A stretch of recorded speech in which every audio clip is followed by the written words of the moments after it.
เมียเขาประกาศนอนอยู่เฮือนนอนเฮือนนะอีลาเรายานอืม เห็นความเล่าแล้วแม่นผัวบ่อยู่เด้อืมเพราะว่าเฮือนกับบ่ได้มีอิหยังเด้พี่น้องบ่ได้มีแบบมีล็อกมีหยังเมียนั่นนะอันนี้เอ้ามันออกทางไหนน้ำหมดเลยนี่พรมนี่สระแต่หดพี่นี่ เวลาฝนตกก็บ่อยู่ แม่น แล้วเนาะมันเปียกเนาะ ตัวนี้คล้ายๆเนี่ยตัวนี้ตัวน้องมาซื้อ2 แผ่นมาให้นี่ได้อยู่ตัวนี้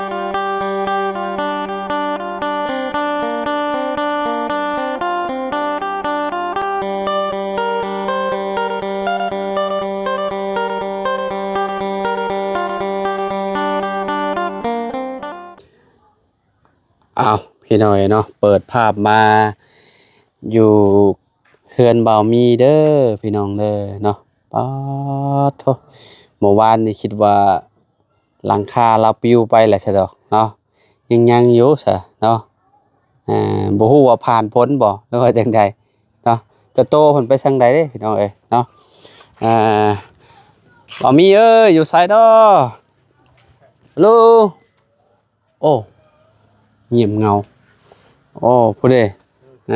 สบายดีมาแต่ไสนี่ มาแต่อยู่กับคนตายในบ้าน ฮะ เฒ่าตาย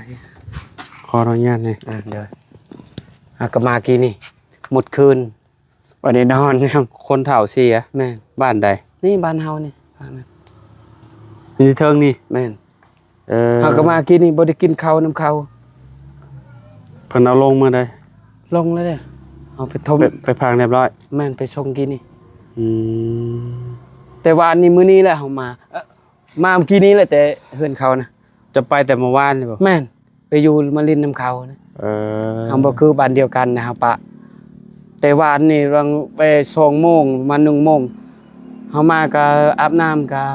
ไปอีกทั้ง1 โมง2 โมงนี่มาเฮือนจะอาบน้ำจะไปลินน้ำเขา ก็คือไปงานซอยกัน แม่นซอยกัน แบบบ้านเดียวกัน แม่นบ้านเดียวกันบ่ปะ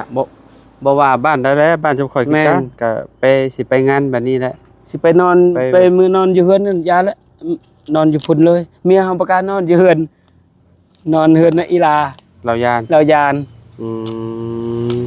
เห็นความเล่าแล้ว แม่น ผัวบ่อยู่เด้ อืม เพราะว่า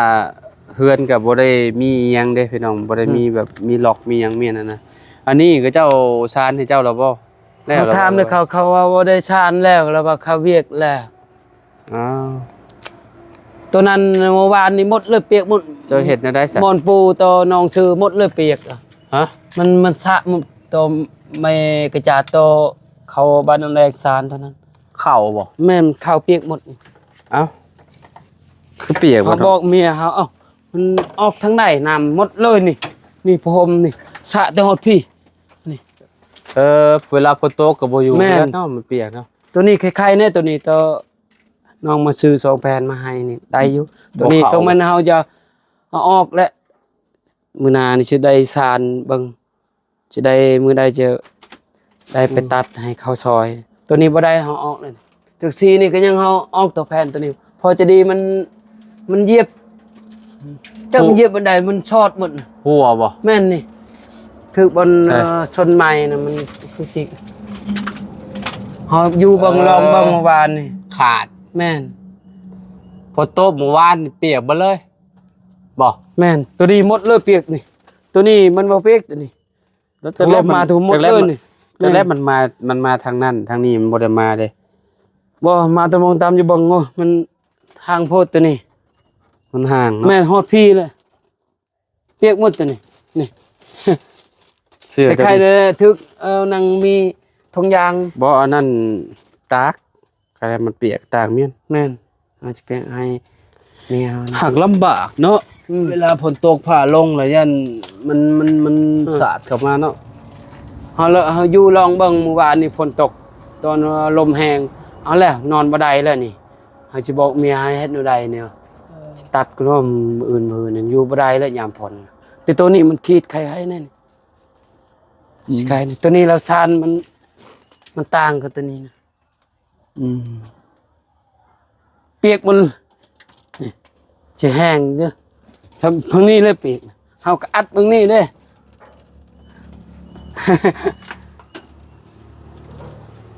แสดงว่าฝนตกนี่อยู่บ่ได้เนาะ อยู่บ่ได้บ่อย่างแผ่นหนึงนี่ นอกจากแบบว่ามันตกมาแล้วมันบ่ลมเนาะ แม่น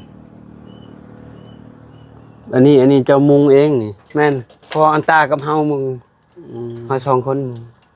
อืมฝนตกบ่ได้หัวซะแล้ว ก็ วะ ใครๆนะ เออคืออยู่ซะเนาะ ยามันดอกครับสอดกับยามันแต่เฮาบ่ได้อันอยู่ซื่อๆตอนนั้นนี่แน่นอน เดี๋ยวตอนนี้นอนเนาะ แม่นเฮาอยู่ลองเบิ่งเมื่อวานนี่โอ้ยเปียกหมดแล้วเด้อ ตอนลมแห้งๆจะอยู่นี่บ่ อยู่นี่เฮาจะลองเบิ่งเมียเฮาไปปกหุ่นแม่ลมแห้งเฮาอยู่เบิ่งเนี่ย ลองอยู่ลองเบิ่ง แม่น ว่าสิผ่านบ่ติ แม่นเฮานั่งบ่นี้เบิ่งโอ้สะตอนนั้นให้คอยให้พอจะได้ออกซอยเด้อมื้อใดเฮาซื้อคืนแผ่นหนึงนะ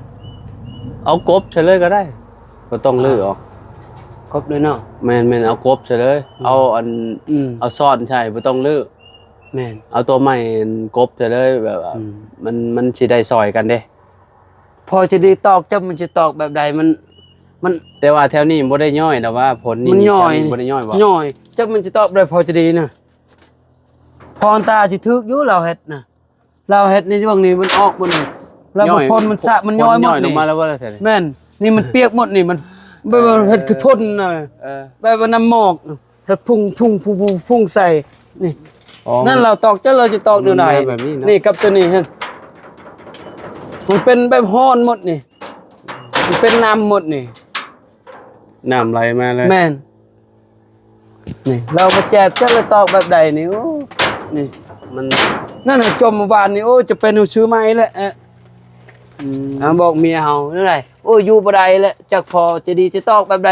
ไม้ยังนั่นน่ะนั่นมึงเถื่อกับเราบ่ได้ดึงสักซีเนาะ มันบ่แจ็บ แม่น จะว่า ตอนนั้นก็ใจเจ็บๆนะนั่นน่ะ จะว่านั่นบ่จะว่าวางบ่อันบ่ถูกร่อง แม่นบ่ถึกหรอกมัน มัน ถูก ต้ ป อ อง กน้ำ มันต้องวางถูกร่องมัน ตัวนี้เขาตามอยู่ว่าโอ้แล้วนี่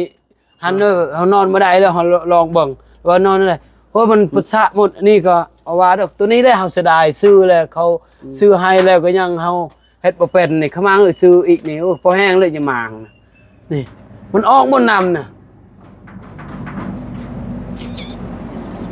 เขาบอกเมื่อวานนี่เอาแล้วโอ้เสียต่อต้องซื้อสักสีใหม่แล้วบัดนี้มันสิอยู่ได้บ่แบบนี้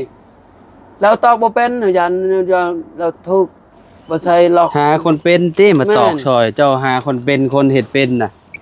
อันนี้โอ้ยต้องเสียคือเก่าแล้ว อีกอย่างหนึ่งมัน เอา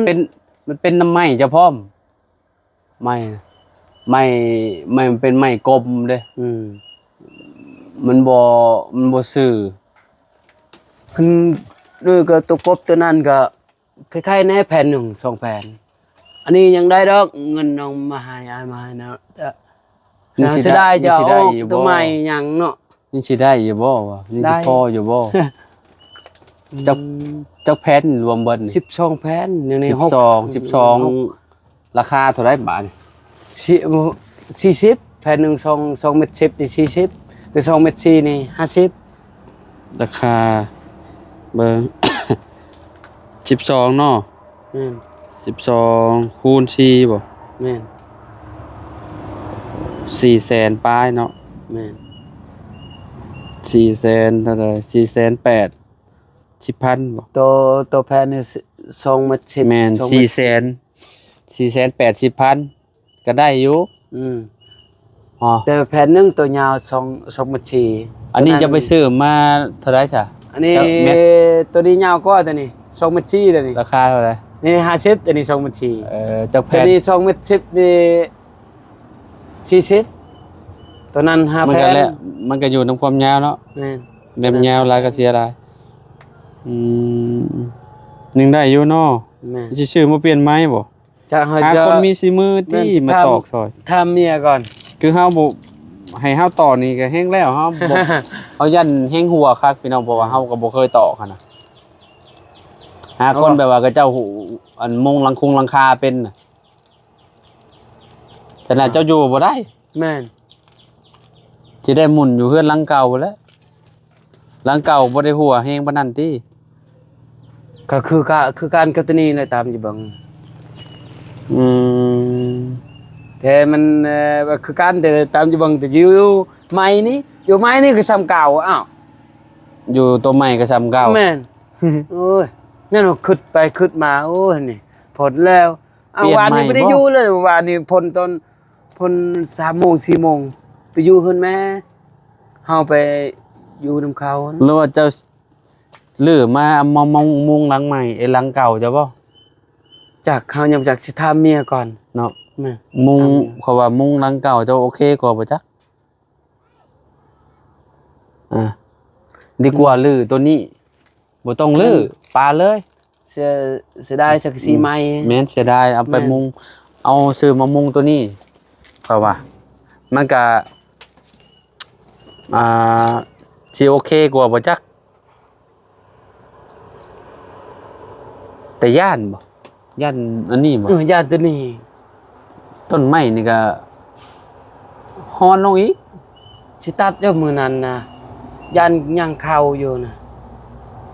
ว่าฮอนลงอีกว่าต้นไม้อันนี้ดีกว่าลื้อถิ่มละละอะไรเขาว่าอันนี้มันลื้อมันเอาไปใช้งาน ตามจะเบิ่งเฮาตามจะเบิ่งนี่คันเฮาจะเบิ่งนี่คันเวลามันพ่นธรรมดานี่พ่นแห้งนี่สิไข้คืนเฮือนเก่าแหละเฮาเบิ่งหมู่บ้านนี่บ่ฮอดหมดมือหมด เขา คืน ว่า เฮา เงิน มา เก่าสิดีกว่าเขา ว่า อันนี้ สิดีกว่าเฮาตามจะเบิ่ง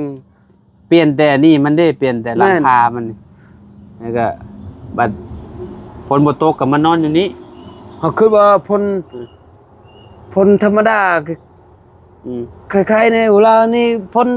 หมดชั่วโมง2 ชั่วโมงมันนั่งหมดเลยนี่เอาแล้วจักมันมาแต่ไสเอาแล้วแล้วมันอ้อมเลยเนาะ นำผลเด้ แม่น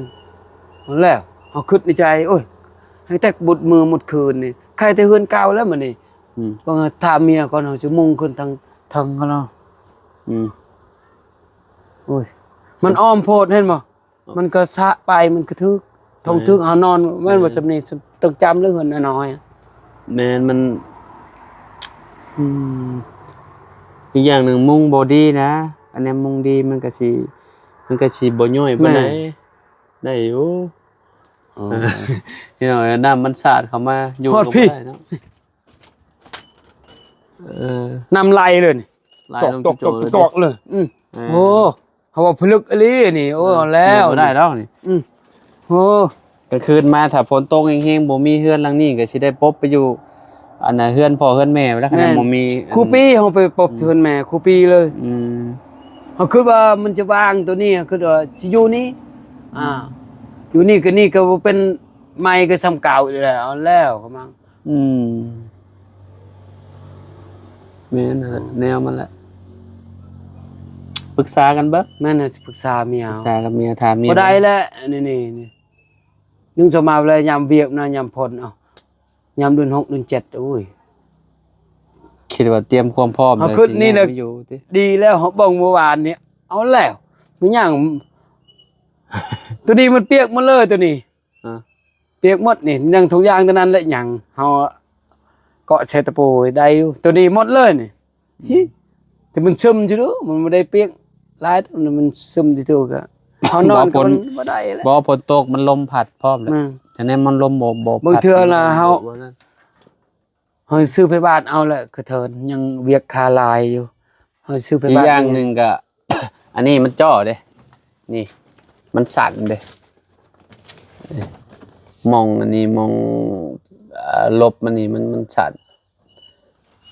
ต้องเฮ็ดสียาวๆไว้เนาะนี่มันสั่นเวลาฝนตกแล้วมันก็สามารถแบบสาดเข้ามาได้ต้องเอายาวออกมาประมาณ3นี้ แม่นประมาณ60 80เนาะ ประมาณ7-8 แม่น ให้มันอันน่ะกันได้แน่เนาะเวลาฝนตกมามันยังสิได้บังแต่ฝั่งนั้น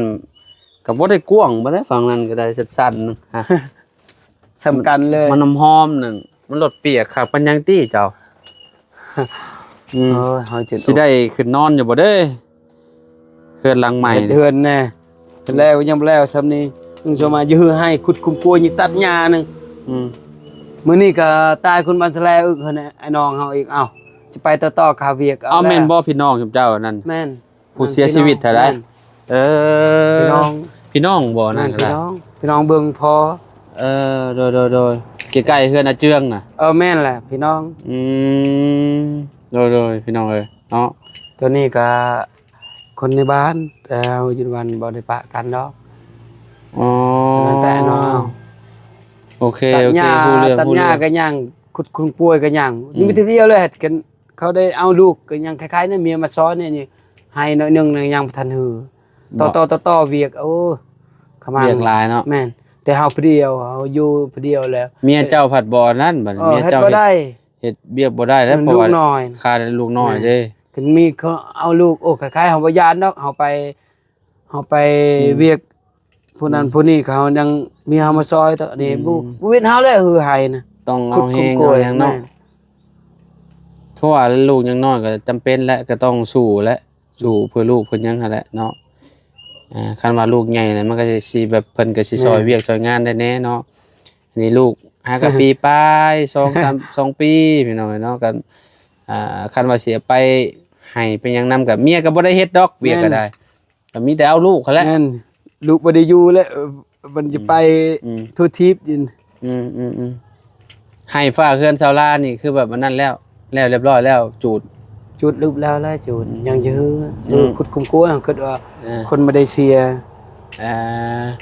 เลยโอเคเอาไปป้าแล้วซะเนาะ โดย มาเยี่ยมยามทำข่าวคิดว่าเฮือนเบามี ไปแล้วหลังคาคิดว่า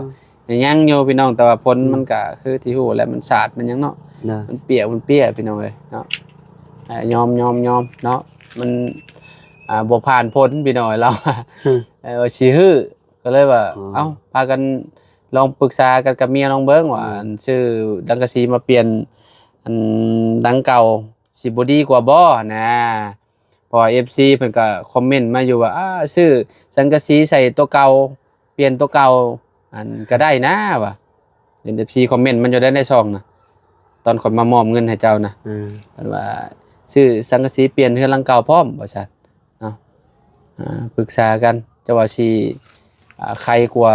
เก่าบ่จักเนาะถ้าเปลี่ยนนั้นสังกะสีออกหั่นน่ะหลังตัวนั้นน่ะพี่น้องเอ้ยเนาะตัวใดเล็กบ่แม่นตัวใดไม้บ่ดีไม้มันดอกเจ้าก็ถอนเนาะ แม่นสับเอาเนาะ ครับเอา ตัวนี้ขนาดจะซื้อใหม่ก็เอาซื้อได้ซื้อใหม่แล้วตัวนี้เอาออกกันเอาซื้อได้ตัวนี้แน่ถ้าใส่ตัวเก่านะมันก็ยังบ่งบ่ได้อยู่โอ้ยเฮาคิดตัวนี้ก็ได้แล้วเฮาเบิ่งวานนี่โอ้เฮาคักแล้วเฮาอยู่ดิเฮาเมียเฮาเบิ่งบ่ได้เราอยู่เก่าแล้วอยู่บ่ได้เราปบแต่เฮาอยู่นี่หมด นั่นแหละเวลาฝนตกผ่าลงลมเฮงๆก็บ่มีไผอยากอยู่แล้วพี่น้องย่านคือกันแหละเพื่อนหลังน้อยก็ได้ เฮาคิดนี่ก็ดีใจแล้วนี่ดีใจแห้งแล้วคือเฮาม่วนเฮาตอกมื้อนั้นก็พออันตาโอ้เฮาได้นอน ได้เฮือนอยู่สำนี้ก็ถือว่าโอเคแล้วเนาะ โอเคแล้วแล้วเฮาจะเบิ่งฝนไปว่าฝนเฮาจะลองใจเฮาคือกันเฮาจะลองเบิ่งปุ่นจะหมดเลยนี่คือน้ำแล้วมันไหลเลยจวกอันนี้มันธรรมดานี่บ่เป็นหยังแล้วตัวนี้โอ้ยบ่ได้เลยจากมื้อใดเฮาออกแล้วตัวนี้เฮาเบิ่งก่อนถามเมียก่อนออกแล้วคลายมันได้อยู่ตัวนี้ก็ออกเลยตัวนี้ใส่บ่ได้เลยแผ่นตัวนี้นะโอ้ยเฮามวนดีใจแล้วสำนันโอ้ยเฮาดีใจแฮงแล้วดีใจแฮงสำนี้เฮาจะเฮ็ดเวียกขุดกลัวคุมกลวยแน่ตัดหญ้าแน่ฮือฮาให้แน่ยังเดี๋ยวนี้อีกเอาแล้ว ลำบากแล้วเวลา แม่น ฝนตก เพื่อไปเวียกคนเสียแล้วว่าสามมื้อ มา แน่ เอ้ยมากับผลเขาเบิดเนาะ แต่มื้อนี้จะไปฮือให้แล้วให้มื้ออื่นสิขุดคุมกลวยตัดหญ้าเฮาเบิ่งหยังชัดๆจะพา พร้อมแล้วเนาะ แม่นแต่เบิ่งตัวนี้อีกเอาแล้วคือไม่กระจัดแถวดงนี่เฮาจะแก้เอาแผ่น1 2แผ่น มันบ่มี มันบ่มีเฮาเบิ่งแล้วหันเวียกเบิ่งแล้ว มันบ่ก็เจ้าบ่มาขายแถวนี้มันมีก็มีอยู่เซโปนพุ่น แม่น ไปไกลๆ มันกระเทิน2แผ่นแผ่นห ส นึ อง งแผ่นเดียว แม่ นะ นขึ้นไกลๆนี่คล้ายๆนี่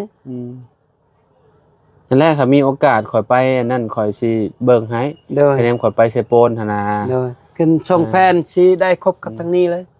ไปเซโปนแล้วสิเบิ่งให้เนาะพี่น้องเอ้ยถ้ามีเวียกอยู่ทางพุ่นนะก็สิไปแล้วก็พอดีเลยเนาะแก่มาให้เบามีเพิ่นเนาะ โอเคซะจะได้ก็สู้ๆต่อไปบ่มีเอ้ยเนาะ เออ เดี๋ยว ขอบใจเด้อ ไปปรึกษากันลองเบิ่งกับ เอ้ย เมียเจ้า แม่น สิเปลี่ยนหลังคาตัวนี้หรือสิหลังคาตัวนั้นน่ะนะเนาะตัวนี้เพิ่นยังใหม่เด้ ยังไม่จะออกเลยเสียดายอีก ออกเสียดายมันใช้งานบ่ได้ได้ขนาด โอ้ นั้น เสียดายบ่ได้เลย คือแบบมันหัวบ่ลดแล้ว เนาะโอเคใช่ไปป้าแล้วพี่น้องเลยน้องอยู่ดีมีแฮงสบายดีสบายดีขอไม้เนี่ยเนาะพี่น้องเอ้ย เราก็มากินนี่มาแท้ โดยเอาสิไปทางอื่นต่อเนาะเราก็ได้เอาพี่น้องเอ้ย ดีใจแล้ว โดย เป็นเดี๋ยวนี้ โดยโอ้ยเราก็ได้คิดว่ามันสิผ่านเนาะ ใหม่นี่คือเสียดายอีก อืม ซื้อใหม่ โดยพี่น้องเอ้ยเนาะจังได้ก็อยู่ดีมีแฮงบ่สุขทุกคนเด้อขอบคุณหลายๆที่ติดตามเนาะสำหรับคลิปนี้ไปแล้วสบายดีพอกันใหม่พี่น้อง